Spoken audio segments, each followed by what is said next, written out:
Bom, pessoal, a gente vai iniciar o nosso estudo, né, com a atomística. É um dos temas que tem caído nos concursos e no último Enem foi bastante abordado.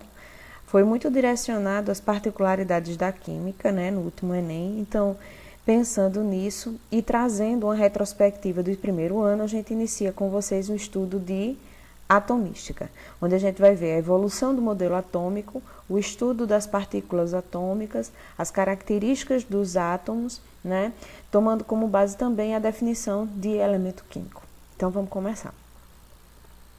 A primeira fundamentação sobre átomo, na verdade, surgiu com a discussão de Leucipo e Demócrito, que foi, na verdade, quem definiu a palavra átomo. Então, átomos vem do grego, a, de negação, e tomos de parte, né, de totalidade. Então, quando não se divide, não é divisível, átomos. A, não, tomos, divisível.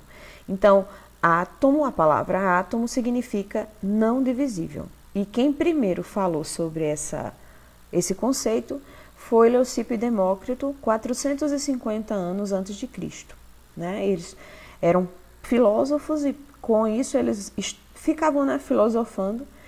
Conta-se uma história que os dois estavam caminhando na praia e perguntavam-se do que era formado tudo que existia.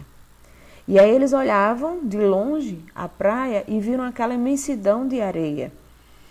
E acreditavam que como a gente poderia ver uma areia como uma parte só.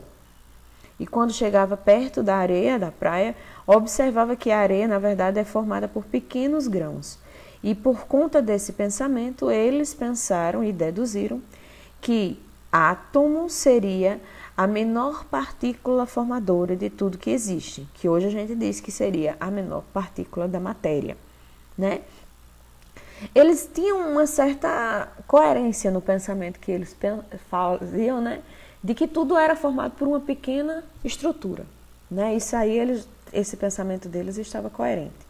Porém, na verdade, para eles, tudo que existia era formado dessa mesma partícula, que se reinventava de formas diferentes e formava tudo que existia. Então, só existia, na verdade, um único átomo, que formava tudo que existia. Esse era um pensamento filosófico, né, de Leucipo e Demócrito, 450 anos antes de Cristo. Foi quem definiu o conceito de átomo, que é não divisível ou indivisível, como vocês queiram chamar. Ok?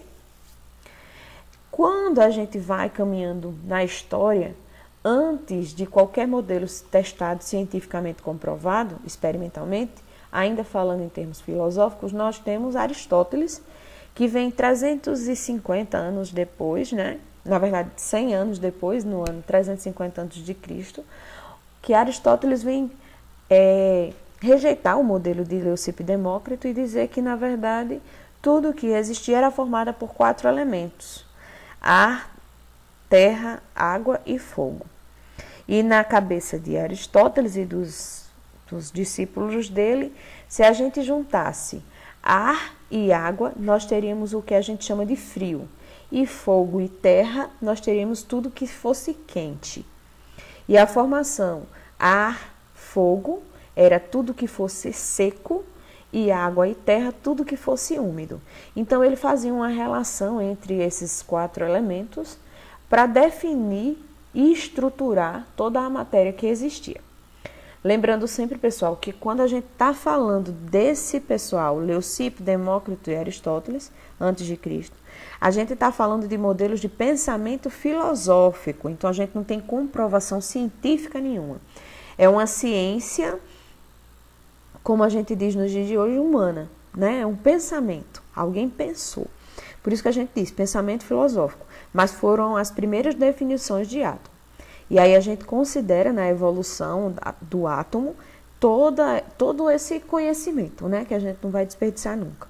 Inclusive já caiu até em alguns conceitos de filosofia essas questões. Quer dizer, vocês estão estudando química e filosofia, né? Que coisa legal. E agora, depois que a gente sai desse modelo de Demócrito, né? Porque a gente tem que ver o seguinte: Quando a gente sai de Aristóteles e Demócrito, quando a gente volta a falar sobre partículas da matéria, a gente vai lá para o século XIX, quando a gente tem em 1807 John Dalton, que é quem vem falar novamente sobre a questão atômica, da formação da matéria, de tudo que existe. Como Dalton foi pensar com relação a isso? Se já tinha uma definição de Demócrito, que existia o átomo e que tudo era formado de átomo. Dalton, quando estava estudando as experiências dele, ele colocava sempre estruturas, substâncias, que quando se reagiam entre si, ele percebia que elas seguiam uma certa proporção. E aí ele foi identificar como eram essas proporções, né?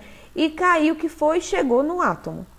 E aí, nas experiências de Dalton, ele comprovou que o átomo seria uma pequena partícula esférica, maciça, indivisível, indestrutível, e eu ainda acrescentaria nesse conceito homogênea. Então, para Dalton, a gente tem que lembrar, né? Modelo bola de bilhar. É o modelo de Dalton que diz que o átomo são esferas maciças, indivisíveis e indestrutíveis e sem carga. São homogêneas. Esse foi o primordial pensamento de Dalton, né? Também, dentro desse pensamento dele experimental, ele identificou que, na verdade, existem vários átomos diferentes, né? E cada átomo corresponde a um tipo de elemento. E aí, gente, a gente tem que lembrar que a gente conhece todos os elementos e eles estão identificados nas tabelas periódicas. Na época que Dalton estava estudando, se conhecia muito pouco elemento químico.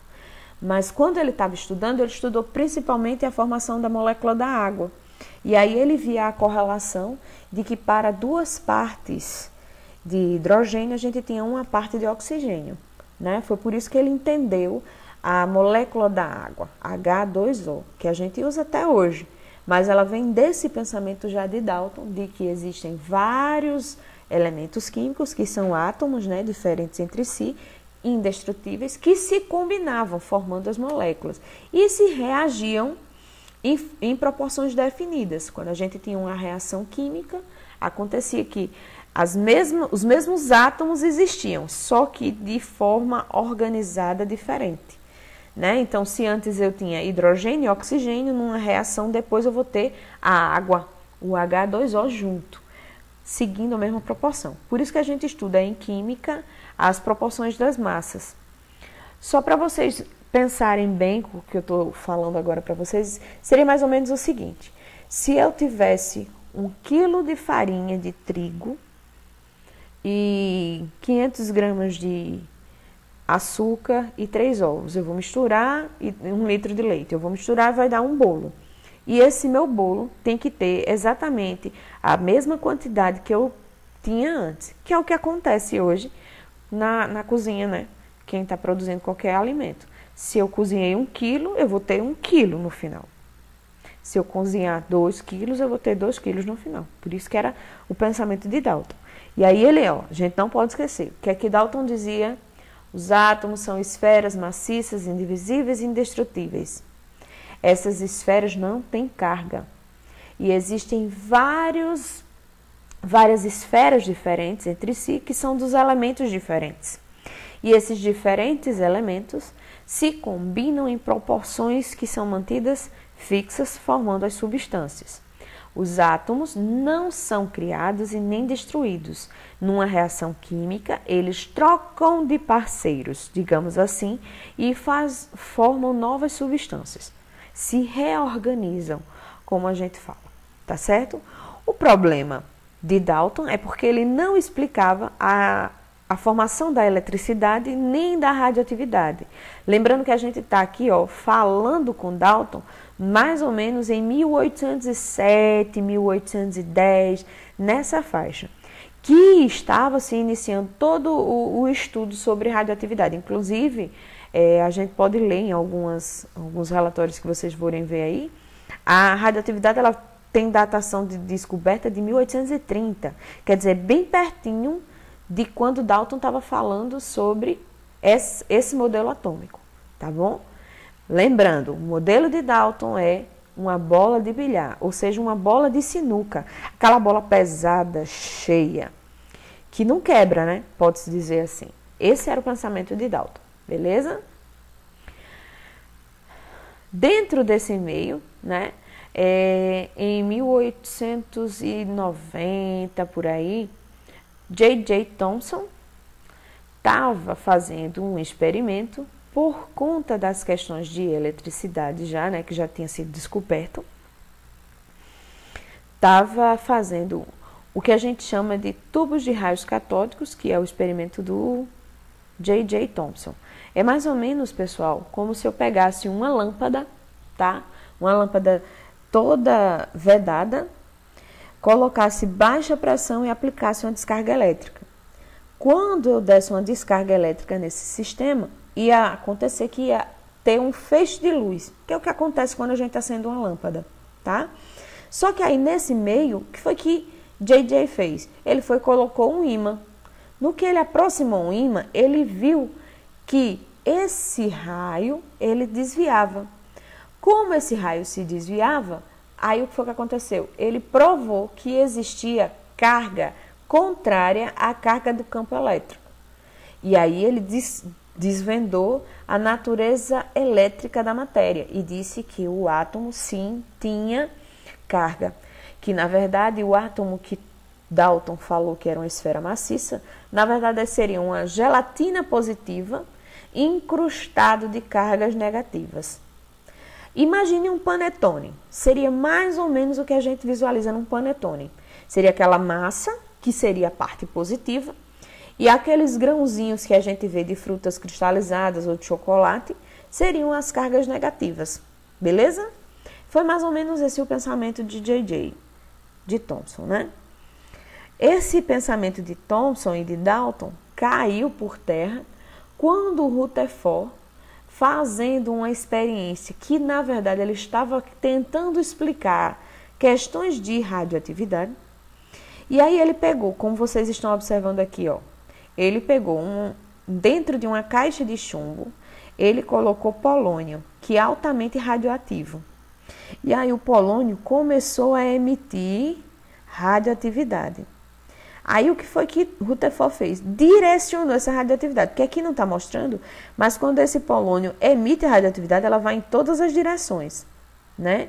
E aí ele fazendo esse bloco com um orifício, ele direcionou esse feixe de radiação. E aí o que foi que ele propôs? Ele propôs que esse feixe atravessasse essa fina lâmina de ouro.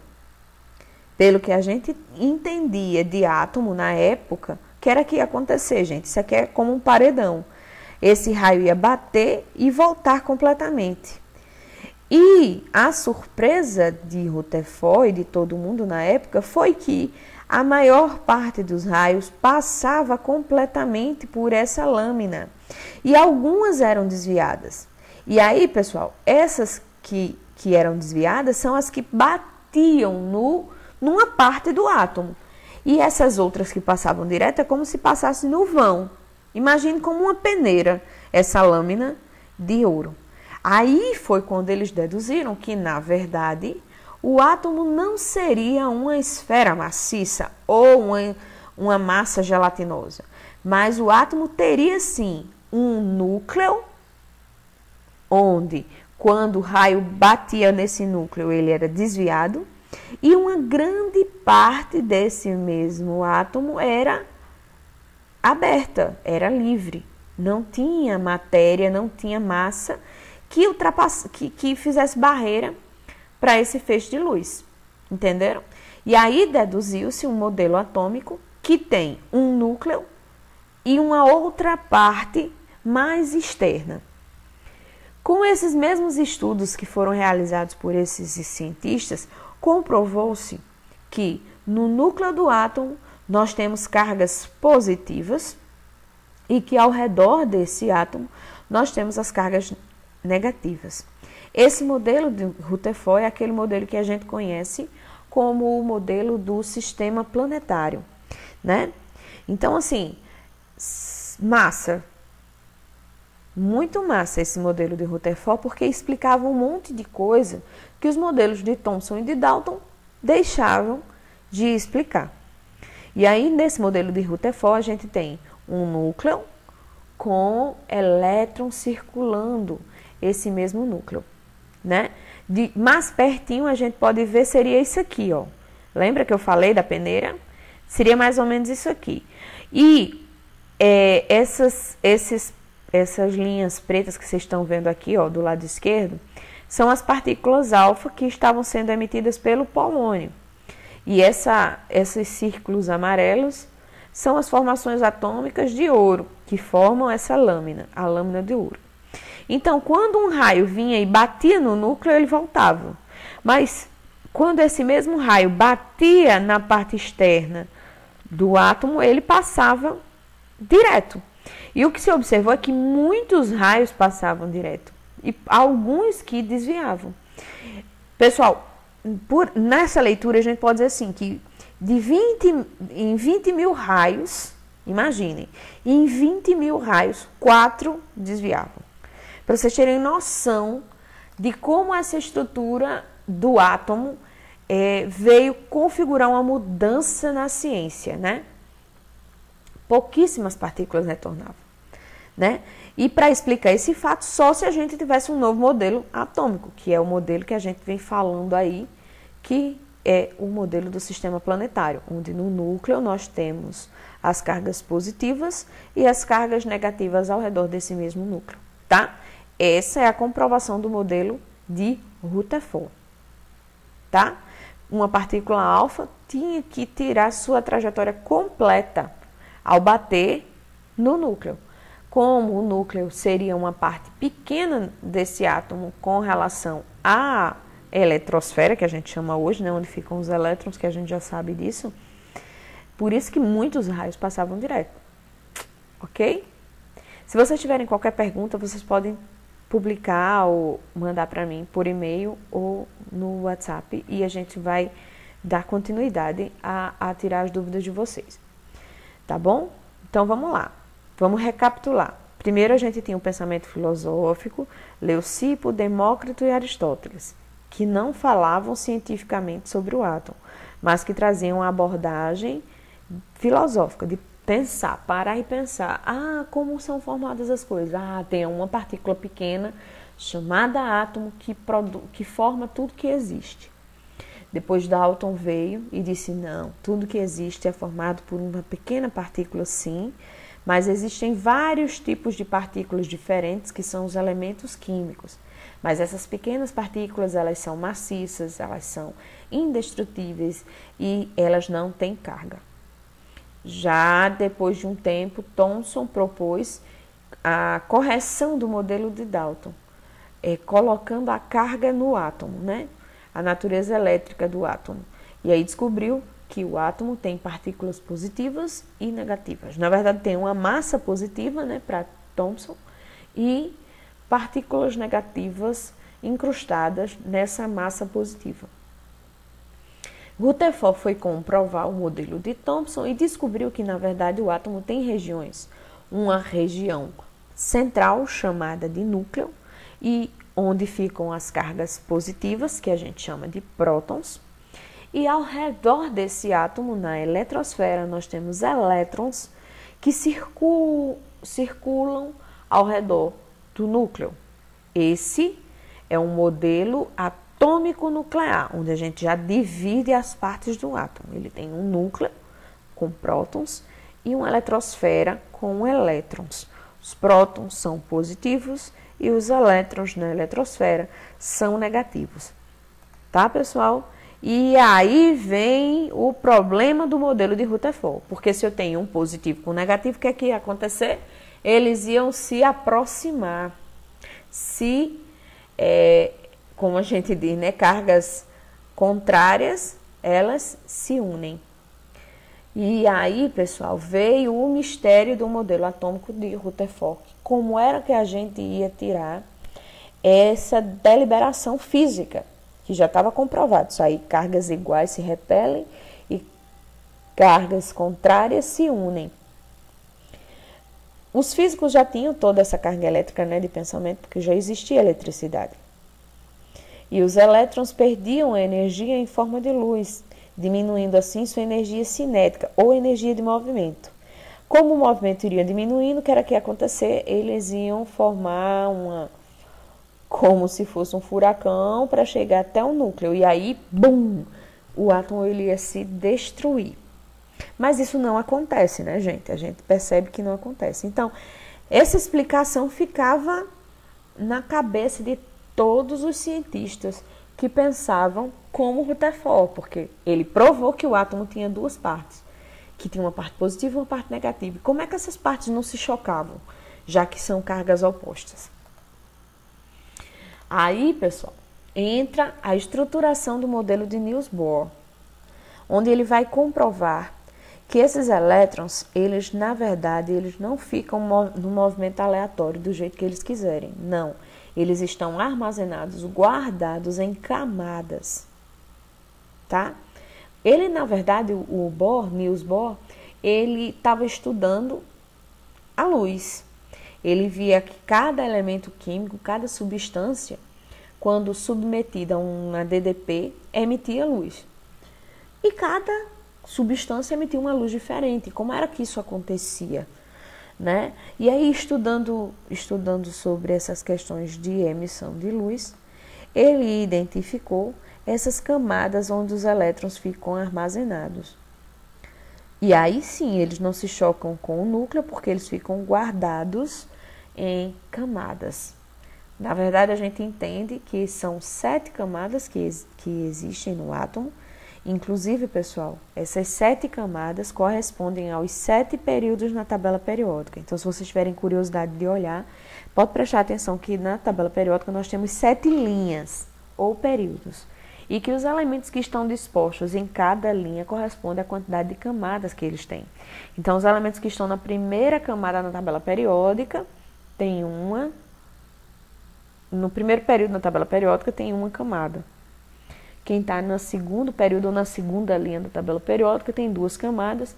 Quem está no quinto período ou na quinta linha na tabela periódica tem 5 camadas atômicas. Então, essa é a primeira fundamentação massa que a gente vê surgir na química em termos de distribuição dos elétrons no átomo, né?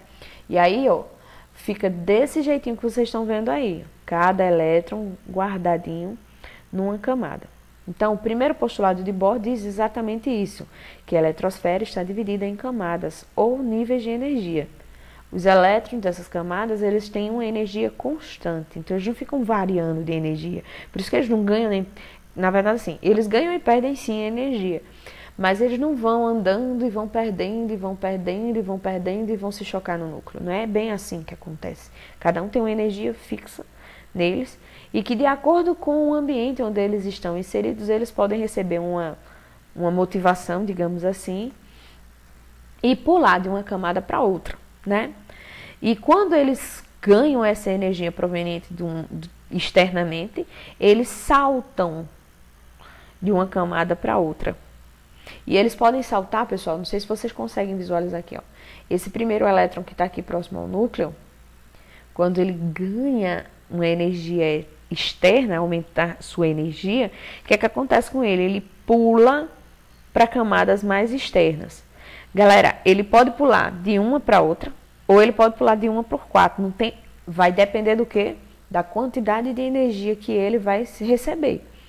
Imagine isso aqui como a gente riscando um fósforo.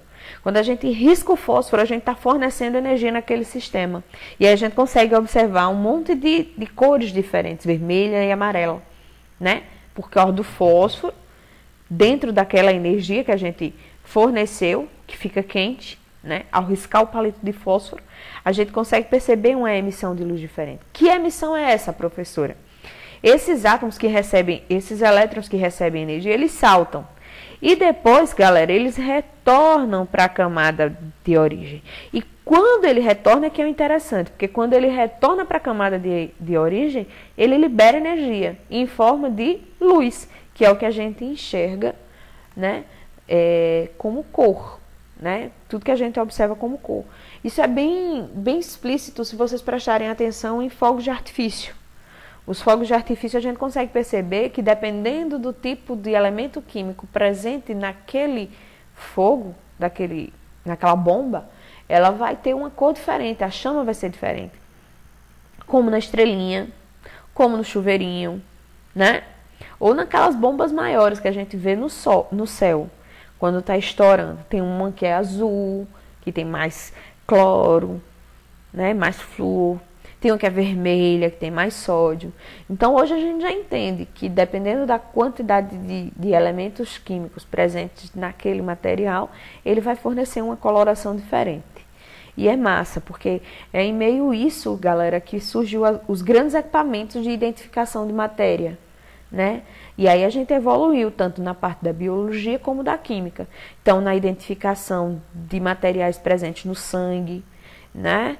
Do corpo da pessoa, dos estudos de necropsia, porque uma pessoa morreu, porque ela está doente, de onde vem, o que é que está diferente no corpo. Então, todos esses estudos vêm a partir dessa deliberação do átomo, né? Então, nessa mesma época foi criado o espectrofotômetro de massas, que é um equipamento, um aparelho que ele mede a massa exata de cada substância. E é como a gente já sabe as massas das substâncias, a gente consegue descrever que substância é aquela. Por isso que eu estou falando para vocês. Isso é muito importante. Então, não esqueçam do pensamento filosófico. Átomo de Dalton, uma esfera maciça sem carga.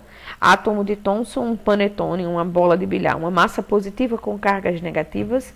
E o átomo de Rutherford, um átomo que é o modelo do sistema planetário, com núcleo, com prótons e eletrosfera ao redor. E Bohr veio dizer que existem camadas eletrônicas que guardam esses elétrons e fazem com que a gente entenda a funcionalidade atômica, a combinação entre os átomos e tudo mais. Nesse mesmo pensamento, pessoal, se vocês virem a datação de Bohr, deixa eu voltar aqui para vocês verem, ó. Bohr é 1885 até 1962, né? Então ele não é tão velhinho assim. Mas quando a gente descobriu que o átomo tinha nêutron, era 1930. E aí se verificou essa estabilidade do átomo não se chocar, o elétron e o próton no átomo. Porque a massa do nêutron, ela fornece uma estabilidade no núcleo que o elétron não precisa mais ser atraído. Por quê? Porque a massa do elétron é infinitamente menor que a do próton.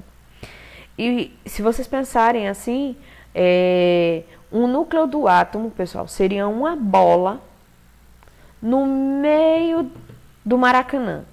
E o Maracanã inteiro era eletrosfera. Conseguem perceber a dimensão do núcleo e da eletrosfera de um átomo? É exatamente desse jeito, uma bola no meio do Maracanã. O núcleo é a bola e a eletrosfera é todo o Maracanã. Massa, né, pessoal? Então, aí a gente tem a descoberta do nêutron. Aí, ó, 1932, com Chadwick, né? Exatamente por conta das estruturações que eu falei para vocês. E por conta dessa descoberta, galera, ele ganhou um prêmio Nobel de Física. O próximo cientista que a gente tem que falar é Sommerfeld, que veio dizer, pessoal, que a rota do elétron ao redor do núcleo não é circular. Ela existe de diversas formas. Existe uma primeira órbita, que os elétrons mais simples ou menos energéticos circundariam, e órbitas mais diferentes, mais rebuscadas, e fariam uma rotação helicoidal ao redor do núcleo do átomo, como vocês podem ver mais ou menos aqui, tá? Não é bem circular, não, é elipsal. Elíptica, né? Por quê? Porque dentro das camadas, das 7 camadas que nós temos como se fosse outras gavetas para os elétrons ficarem guardados. Porque cada camada tem uma quantidade específica de elétron que fica armazenado. E esses elétrons que são armazenados nas suas camadas, eles possuem um segundo um segundo nível, é um subnível, onde eles ficam especificamente guardados, dependendo da energia de cada um. Que tudo isso vem para a gente lembrar da distribuição eletrônica, que a primeira camada cabem 2 elétrons. E nessa primeira camada, a forma mais simples de orbitar esses 2 elétrons é uma forma circular. Mas na segunda camada, nós já temos 8 elétrons para serem armazenados. E esses 8 elétrons, a gente tem 2 que têm uma energia menor, que circulariam num orbital circular. E os outros 6 em órbitas elípticas.